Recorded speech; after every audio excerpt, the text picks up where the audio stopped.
Let me tell you about Sarah. She was a manager who was totally drowning in work. We're talking long hours, an endless to-do list, but zero actual progress. She was just stuck. You know the feeling. Her days were just one constant firefight, a total blur of back-to-back meetings and so-called urgent emails. She was always reacting, never planning, just desperately trying to keep her head above water. And her boss saw it. He could see she was right on the verge of complete burnout, so he gave her this really bizarre, almost unbelievable challenge. He laid down a new rule. He said for the next 2 weeks, she was forbidden from doing any work before 10 a.m. That first hour of her day, it had to be for one thing and one thing only: planning.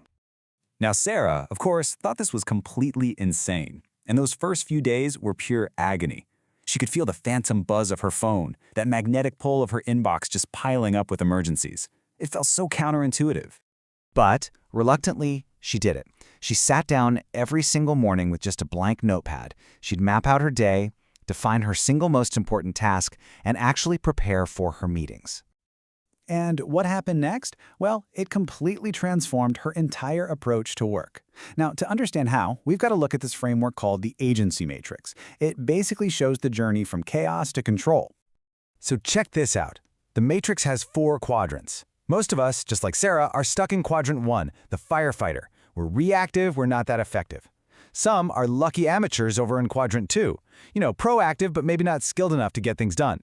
Then you've got skilled technicians in quadrant 3. They're highly effective, but they're still just reacting. The goal, the place you want to be, is quadrant 4, the strategic creator, who is both proactive and highly effective. And this just illustrates the shift perfectly. You're moving from a feeling of stress, overwhelm, and being out of control to a feeling of purpose, control, and ownership. And what's the bridge that gets you from one world to the other? It's that 1 hour of planning. So, Sarah was bracing for impact. She fully expected her world to be in flames by 10 a.m. every day. But what actually happened was the complete opposite. The number of urgent crises, they actually went down.